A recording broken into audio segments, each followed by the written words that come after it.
अरे कहाँ रह गई थी? नाश्ता ठंडा हो रहा है। बस किचन में थोड़ा सा टाइम लग गया था, अभी तैयार हो के आई हूँ। मैंने कहा था ना, नहीं हो पाएगा, नहीं निभा पाओगी तुम।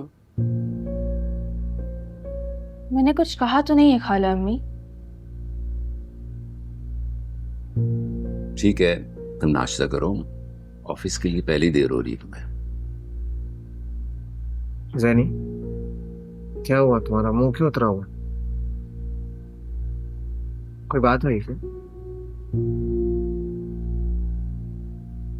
मंजली को तलाक हो गई है। अभी सिद्दीका की कॉल आई थी।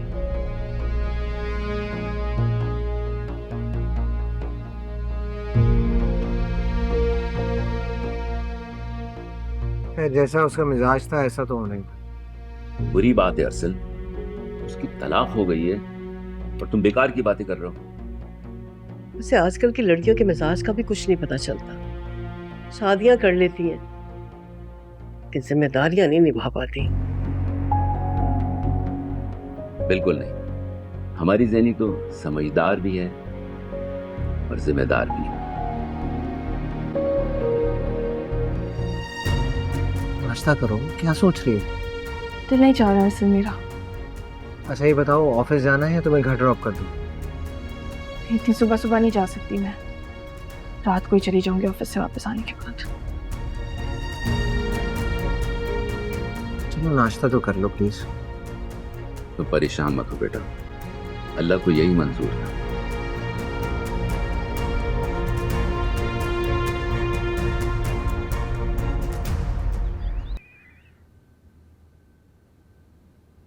ये इस वक्त तुम्हारा नाश्ता हो रहा है?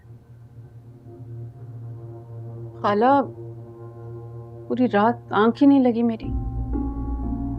इतनी मुश्किल से नींद आई है, भूख भी मरी गई है।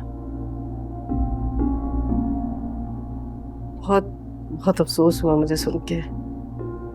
तुम्हें कैसे पता चला? सिद्दीका ने फोन किया था जैनी को, उसी से पता चला है मुझे। तो क्या सहनी के पास इतना वक्त भी नहीं है कि अपनी बहन के पास आ जाए तसल्ली के दो बोल बोलने के लिए? आएगी, कह रही थी कि ऑफिस से वापसी पे चक्कर लगाएगी। देखा उसे ऑफिस हम सबसे ज्यादा अजीज है। मैं तुम लोग तो जानते हो ना कि उसे ऑफिस हर चीज से ज्यादा अजीज है। ये तो गलत है ना खाला। भाई, लड़कियों को तो अपना घर अजीज होना चाहिए सबसे ज्यादा, शादी के बाद खास तौर पे। तुम्हें अब तक जैनी से शिकायत है? क्यों ना हो माँ, मेरी प्यारी खाला का हाल तो देखे। पूरे घर की जिम्मेदारी इनके नाजुक कंधों पे आ गई है। कितनी कमजोर हो गई हैं। सैनी तो निकल जाती है ऑफिस, सारा काम घर का बेचारी खाला अकेले ही करती है। अब भी कुछ ना कहूँ, नहीं करूँ शिकायत जैनी से? फजूल की बातें मत करो, अपना नाश्ता लो और कमरे में जाकर करो। हद है अम्मा, सैनी को तो जैसे कोई कुछ कह ही नहीं सकता और महनाज बोले तो सबको बुरा लगता है। मैं कहूँ ना कहूँ, हकीकत यही है। देखा देखा तुमने, कितनी बदतमीज हो गई है। तलाक लेकर घर बैठ गई है। इसको जरा भी इस बात की फिक्र ही नहीं है। देखो साबरा, तुम बहुत अच्छी हो, लेकिन बच्चियों की तरबियत करते हुए ना तुमसे एक कोताही हो गई। थोड़ी सख्ती करनी चाहिए थी तुम्हें। ये क्यों कहा तुमने? वो जैनी की हठधर्मी की वजह से मुझे कहना पड़ रहा है, लेकिन तुम अच्छी तरह से जानती हो ना कि मैं कोई रिवायती सासों वाली सास नहीं हूँ। हाँ, मुझे पता है। तुम फिक्र नहीं करो, मैं समझा दूंगी जैनी को।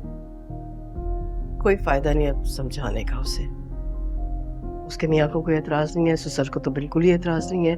और रही मैं, मेरा क्या हक बनता है रोकने का? हाँ, मेरी कौन सुनेगा? अरे नहीं नहीं, कैसी बातें कर रही हो? तुम माँ हो उसकी, तुम्हें पूरा हक है उसे रोकने और टोकने का। लेकिन मुनीरा, मेरी जैनी हट धर्म नहीं है, मान जाएगी। चाय पियोगी? हाँ पियो। ठीक है, अरे मना।